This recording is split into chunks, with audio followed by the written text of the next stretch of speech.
May tanong ka ba o problemang legal? Karapatan ng mga prisoners of war.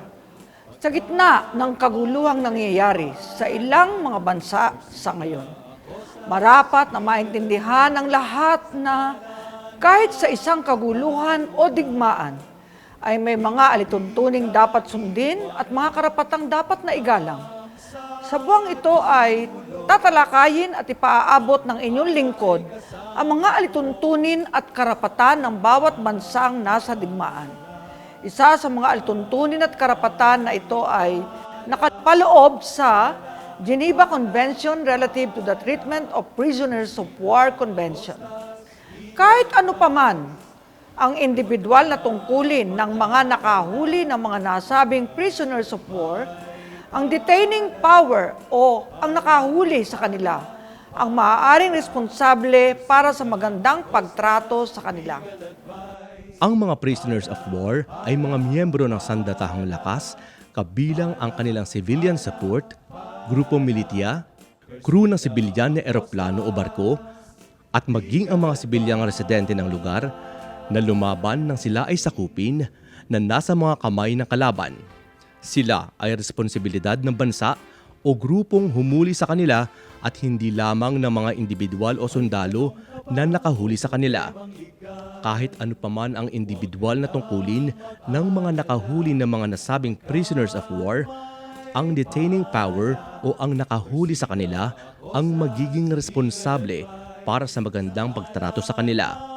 Ang isang prisoner of war ay maaari lamang ilipat ng detaining power sa iba na dapat ay partido rin sa convention matapos na masiguro ng nasabing detaining power sa sarili nito sa pagsang-ayon at abilidad ng partidong paglilipatan na ipatupad ang convention.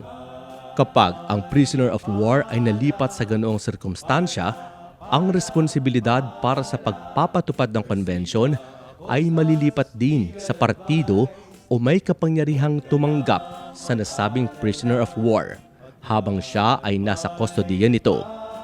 Magkaganoon man kung hindi maipatutupad ng bagong may hawak sa prisoner of war ang alinman sa mga importanteng aspeto ng convention, ang naunang detaining power pagkatapos maabisuhan ng protecting power, karaniwan ay isang itinalagang neutral na bansa ay gagawa ng hakbangin para maitama ang sitwasyon o hilingin na maibalik na lamang ang prisoner of war. Ang nasabing hiling ay kinakailangang mapagbigyan.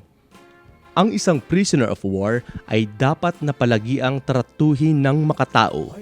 Anumang gawaing labag sa batas ng detaining power na naging sanhi ng pagkamatay o naging sanhi ng magsapanganib sa kalusugan ng isang prisoner of war na nasa kustodiya nito ay ipinagbabawal at itinuturing na paglabag ng convention. Walang prisoner of war ang maaaring pagdanasin ng pisikal na pagputol, medikal o anumang siyentipikong pag-aaral na hindi binibigyan ng katwiran ng medikal, dental o hospital na panggagamot sa nasabing prisoner of war. Ang mga prisoners of war sa lahat ng oras ay dapat na maprotektahan laban sa pananakot o anumang bayolenteng pagtrato at pang-iinsulto. Sa lahat ng pagkakataon, ang isang prisoner of war ay dapat na mabigyan ng respeto at karangalan. Ang mga babaeng bihag ay marapat na matrato ng may pagsaalang-alang sa kanilang kasarian at sa lahat ng oras ay makinabang sa magandang pagtrato katulad ng sa mga kalalakihan. Lahat ng prisoners of war ay kinakailangang mabigyan ng magandang pagtrato ng detaining power ayon sa probisyon ng convention nang walang salungat na pagtatanggi base sa lahi, base sa nasyonalidad, paniniwalang panrelihiyon at politikal na paniniwala. Yun pala!